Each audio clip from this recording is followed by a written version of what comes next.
السلام علیکم دوستوں، welcome back to our channel find Urdu. آج ہم ایک دلچسپ ورڈ انٹرپریٹیشن کے بارے میں بات کر رہے ہیں۔ اس کا اردو میں مطلب اور استعمال کیا ہوتا ہے، چلیے جاننے کی کوشش کرتے ہیں۔ انٹرپریٹیشن کا مطلب ہوتا ہے کسی چیز یا بات کو سمجھنا اور اس کا مطلب سمجھنے کا عمل۔ یہ اہم ہے تاکہ ہم دوسروں کی سوچ اور بیان کو ٹھیک سے سمجھ سکیں۔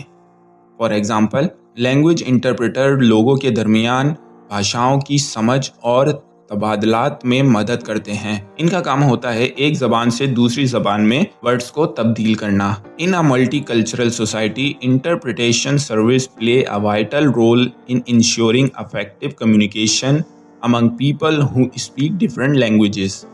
ایک مختلف معاشرے میں انٹرپریٹیشن سروس فرد عمل کو بیان کرنے میں مددگار ہوتی ہے جو مختلف زبانیں بولتے ہیں۔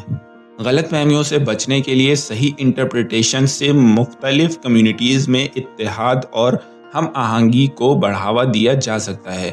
تو یہ تھا انٹرپریٹیشن لفظ کا مطلب اور اس کے استعمال کا ایک چھوٹا سا اوور ویو۔ امید ہے آپ کو یہ انفارمیشن پسند آئی ہوگی۔ شکریہ۔